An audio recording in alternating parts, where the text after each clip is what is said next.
Phương Hiếu xin kính chào quý vị khán giả đang đến với chương trình Lửa khởi nghiệp, chương trình do Ban chuyên đề Đài truyền hình Thành phố Hồ Chí Minh thực hiện. Đây là chương trình đề cập đến những câu chuyện liên quan đến khởi nghiệp và những vấn đề xoay quanh nó. Chương trình này sẽ được phát sóng vào lúc 7 giờ 40 phút sáng Chủ nhật cách tuần trên kênh HTV9. Kính mời quý vị khán giả đón xem và góp ý cho chương trình Lửa khởi nghiệp ngày một hay và hấp dẫn hơn quý vị nhé. Quý vị khán giả thân mến, thời đại khởi nghiệp, làn sóng khởi nghiệp, phong trào khởi nghiệp, những câu chuyện về khởi nghiệp từ sớm rồi sở hữu khối tài sản đáng mơ ước đã trở thành mục tiêu phấn đấu, truyền cảm hứng cho nhiều người trẻ tự lập thân. Nhưng liệu khởi nghiệp có phải phù hợp với bất kỳ ai có giấc mơ lớn? Hãy cùng nhìn vào thực tế của con đường này và ngẫm thử liệu bạn có chấp nhận những đánh đổi với hành trình khởi nghiệp của một bạn trẻ 8X ngày hôm nay. Từng rơi vào khủng hoảng dương, vét hết tiền để trả lương đúng hạn cho nhân viên, thậm chí gửi lại công ty cho người khác và đi du học 1 năm. Đó chỉ là vài trong số nhiều thách thức khác mà nhà sáng lập này phải đối mặt trên hành trình 10 năm kiến tạo hệ sinh thái thương mại điện tử của mình. Và cách mà bạn trẻ này vượt qua như thế nào? Kính mời quý vị khán giả cùng theo dõi ngay sau đây.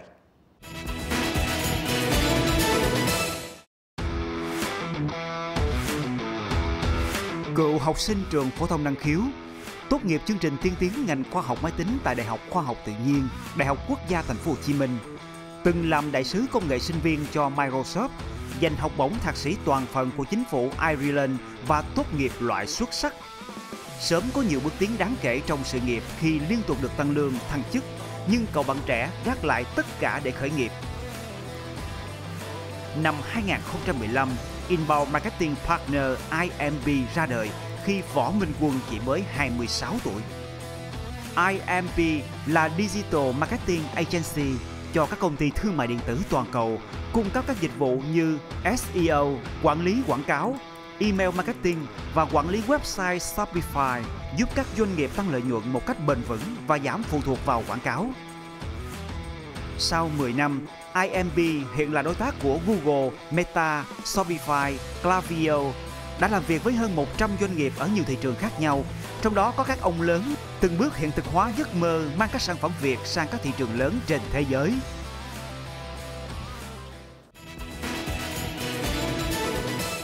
Và kính thưa quý vị, xin được giới thiệu ngay ngồi cạnh Phương Hiếu lúc này, đó chính là anh Võ Minh Quân, là nhà sáng lập công ty cổ phần IMP Marketing. Xin chào Quân. Chào anh Hiếu, chào khán giả chương trình Lửa khởi nghiệp. Cảm ơn Quân đã nhận lời tham gia chương trình Lửa khởi nghiệp ngày hôm nay. Để mở đầu chương trình Lửa khởi nghiệp, Quân có thể cho mọi người biết là từ ý tưởng nào mình quyết định khởi nghiệp? Trước khi mà mở công ty này thì em có một giai đoạn là em làm thuê khoảng hơn 4 năm cho một công ty khác. Và trong quá trình mà làm thuê đó thì em có may mắn là em được chị giám đốc tin tưởng giao cho mở một công ty con. Nên trước khi mở công ty này là em đã khởi nghiệp trong một công ty khác. Khi mà em nghỉ công ty cũ thì em đứng trước câu hỏi là bây giờ mình đi làm cho một công ty toàn cầu nhận lương cao, hay là mình làm một cái gì đó khác đi, nó vui hơn, nó thử thách hơn. Lúc đó em được một người anh mời tham gia một công ty về công nghệ. Nhưng mà công ty đó thì lại không có đủ điều kiện về tài chính để trả lương cho em. Thế là em cùng với một người bạn đại học mở ra một cái nhóm mà hai đứa đó chuyên làm digital marketing freelancer. Và sau một khoảng thời gian thì không ngờ là cái công việc nó phát triển quá. Thì tụi em mới quyết định là tập trung hoàn toàn vào cái công ty này để thành lập một công ty chuyên nghiệp luôn. Tính tới bây giờ là được 10 năm. Thời điểm Quân khởi nghiệp với IMP là thời điểm mình 26 tuổi, thì không biết là lúc đó cuộc chiến tâm lý của mình như thế nào để mình giải quyết cái câu hỏi mà ai cũng sẽ lấn cấn trước bước đường khởi nghiệp, đó chính là làm thuê hay là làm chủ. Cũng không có quá nhiều cái dằn vặt lương tâm hay là cái phải đấu tranh tâm lý. Chủ yếu là mình cảm thấy cái gì đúng nhất vào thời điểm đó thì mình làm, là em chọn cái mà em làm tốt nhất có thể. Tại em có niềm tin là khi mình làm tốt nhất có thể thì cái chuyện mà quyền lợi của mình về thu nhập vân vân nó sẽ tự động tới.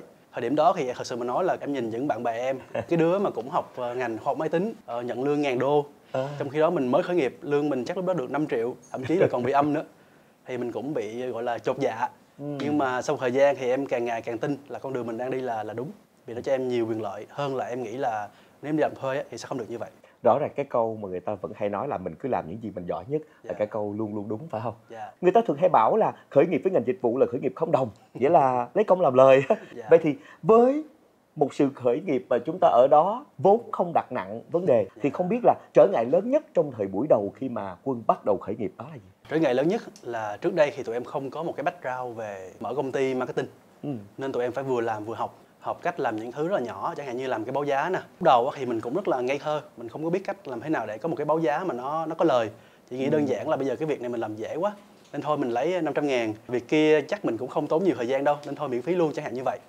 Nên nó cứ bị vô cái vòng lặp á, là một á, là mình thiếu tiền, hai á, là mình thiếu tiền nên mình sẽ bị là thiếu người. Và do không có đủ người á, nên mình cũng không có can đảm mình nhận nhiều dự án. Tụi em mới học cách để tụi em phá ra khỏi cái vòng đó, đụng tới đâu học tới đó. Và không ngờ là cái cách đó nó cũng dẫn công ty mình đi được một hành trình là khoảng 5-7 năm trước khi là có những cái biến cố lớn hơn xảy ra.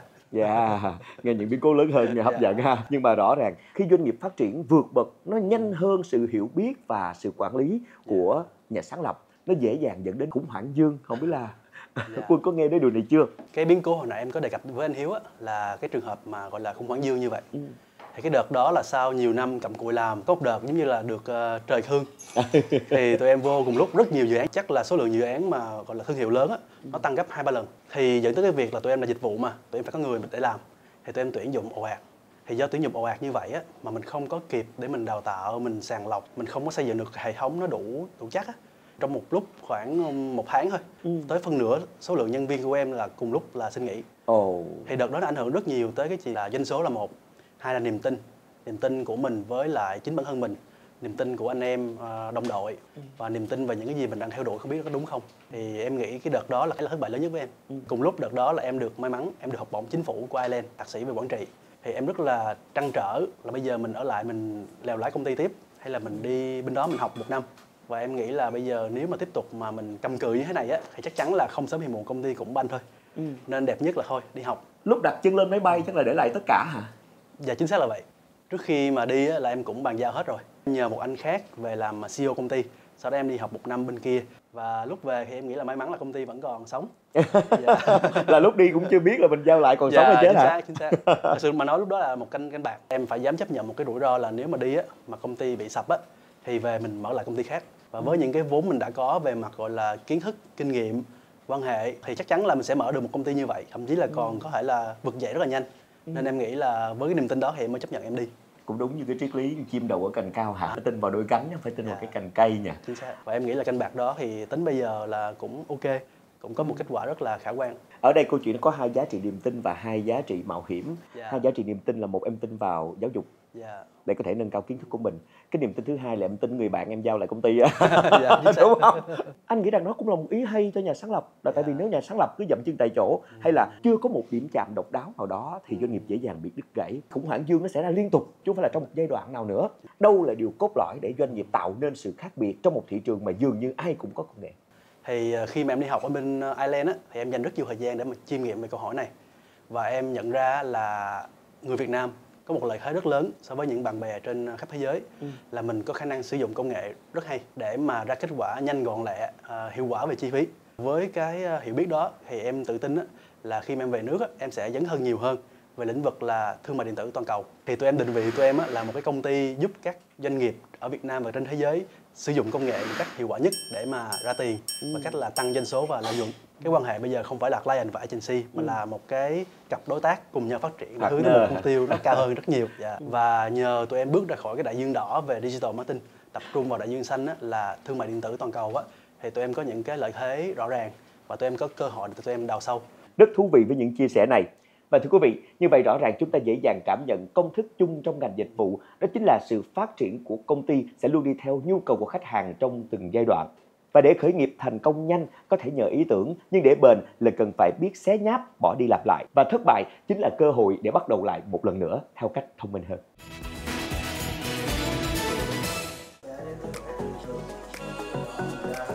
So với thời điểm mới thành lập, hướng đi của IMB dưới sự dẫn dắt của Võ Minh Quân sau khi du học trở về đã bước sang một trang mới. Đổi mới sáng tạo giờ đây không hoàn toàn nằm ở sản phẩm, công nghệ mà là cách triển khai nguồn lực, ý tưởng thực hiện. Với tầm nhìn của Võ Minh Quân, những phát kiến mới, những công cụ hỗ trợ biến thành trợ lực có giá trị hiệu quả. Điều này đã mở ra cho Võ Minh Quân và IMB những cơ hội mới để bứt phá chuyển mình, sống sót qua đại dịch với mảng thương mại điện tử toàn cầu, giúp cho các công ty bán hàng tốt hơn qua các thị trường Mỹ, Canada, châu Âu. Và để làm được điều này, đồng hành cùng Võ Minh Quân là công sức của đội ngũ nhân viên tài năng, đam mê và luôn sẵn sàng cống hiến vì doanh nghiệp, từng bước chung tay xây dựng một IMB vững chắc với phương châm tốt hơn mỗi ngày.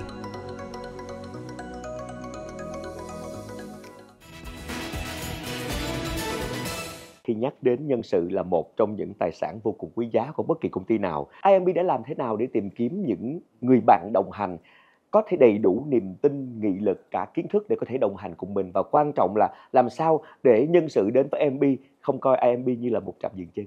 Thời gian đầu thì sự mà nói là rất là khó, khi mà mình không có đủ tiền để mình trả lương cao như là những công ty khác, và mình cũng chưa có thương hiệu và bề dày lịch sử để mà thu hút những cái bạn ứng viên. Thì đợt đó không có cách gì khác là tụi em phải đi ra ngoài, tụi em gặp từng người và mời từng người về. Những cái bạn mà manager bây giờ trong công ty là đa số là có thâm niên là từ 5 đến 7 năm. Là từ cái đợt đó, thời gian đầu thì tụi em, những cái người mà gọi là quản lý phải chấp nhận là đánh đổi chút xíu, là nhận lương thấp hơn. Thậm chí em và bạn co-founder phải chấp nhận là âm luôn. Sau đó thì để các bạn ở lại lâu với công ty thì không cách gì khác là mình phải hiểu được là các bạn đang cần cái gì. Chẳng hạn như là thu nhập thì nó phải ổn. Hai là các bạn sẽ cần những dự án càng ngày càng khó để học được rất là nhiều. Ba là một cái môi trường rất là trong sạch để mà các bạn tập trung vào cái chuyện là tạo ra giá trị. 4 là một cái nơi mà các bạn có cơ hội để mà sống chan hòa, yêu thương. Những cái đó là những cái nghe thì có vẻ rất là căn bản, đơn giản nhưng mà không hề dễ để làm được. Sau này thì tụi em có một cái lợi thế là bắt đầu mình có những cái cuộc chơi mà nó mang tính chất đặc biệt thì đó là một trong những cái điểm mà tạo ra cái sự khác biệt của công ty, nên tụi em sẽ dễ tuyển dụng hơn cho các bạn trẻ bây giờ.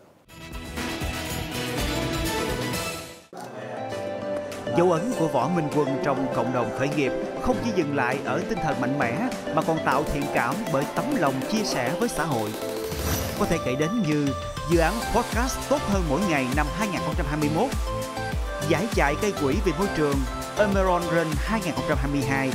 Với sự kiện này, Minh Quân đã được Đại sứ quán Ireland trao tặng bằng khen công nhận những đóng góp của cá nhân nói riêng và công ty nói chung vì môi trường. Từ những lần thử và sai trong suốt 15 năm làm nghề, Võ Minh Quân đã gói gọn toàn bộ kinh nghiệm của mình trong một tấm bản đồ tiếp thị tinh gọn, để các nhà quản lý dù ít kiến thức vẫn có thể thực hành được ngay với cuốn sách đầu tay Digital Marketing cho nhà quản lý. Đi qua 200 trang sách, 4 phần với 14 chương, Digital Marketing cho nhà quản lý tiếp cận vấn đề dưới góc nhìn của chủ doanh nghiệp, phân tích rõ tâm lý của chủ doanh nghiệp và đưa ra các giải pháp Digital Marketing phù hợp bằng văn phong gần gũi. Sau một năm ra mắt, sách đã bán được hơn 5.000 bản, có mặt trên các kênh thương mại điện tử, hệ thống các nhà sách lớn và thư viện của 20 trường đại học tại Việt Nam, được đề cử trong nhiều hoạt động bình chọn về sách kinh doanh. Phiên bản tiếng Anh của sách có tên Profit Driven Digital Marketing chính thức được đưa vào thư viện của 12 trường đại học Ireland. Phiên bản sách nói tiếng Anh cũng được ra mắt vào cuối tháng 6 và đang có mặt trên nhiều nền tảng toàn cầu khác nhau.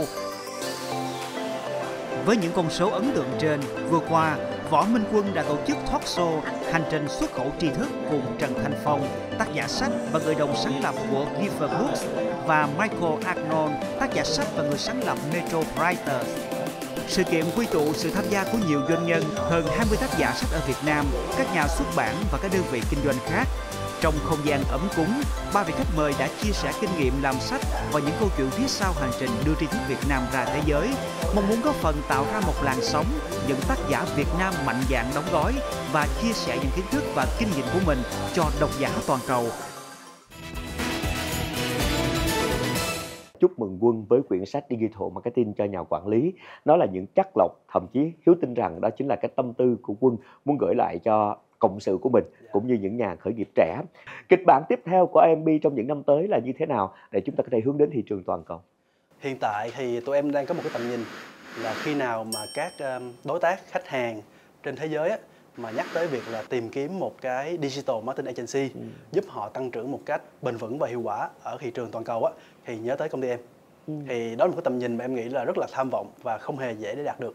Thì tụi em đang từng bước mày mò dò dẫm để tìm hiểu và đóng gói ra những cái giải pháp mà phù hợp với lại cái tâm lý, cũng như là đưa ra được những cái bức tranh mà đúng kiểu là win-win cho cả mình và cả khách hàng một cách lâu dài và bền vững. Cảm ơn Quân với những chia sẻ ngày hôm nay và chúc cho bản thân Võ Minh Quân cùng với IMB ngày càng phát triển một cách mạnh mẽ. Chúc thành công. Cảm ơn Hiếu. Thưa quý vị, rõ ràng khởi nghiệp là cuộc chiến không dành cho kẻ ngại gian nan. Việc các bạn dám chấp nhận đánh đổi, mất mát, hy sinh đến đâu sẽ quyết định con đường khởi nghiệp của bạn thành công đến đó. Đó chính là luật chơi. Như một câu nói rất quen thuộc của Bill Gates, đại ý như là để thắng lớn thì phải dám chấp nhận rủi ro lớn. Thưa quý vị khán giả cũng đừng quên khung giờ quen thuộc của chương trình Lửa Khởi nghiệp là 7 giờ 40 phút sáng Chủ nhật các tuần trên kênh HTV9 Đài Truyền hình Thành phố Hồ Chí Minh. Đến đây, chương trình xin được phép khép lại. Kính chúc quý vị thật nhiều sức khỏe. Phương Hiếu xin kính chào tạm biệt.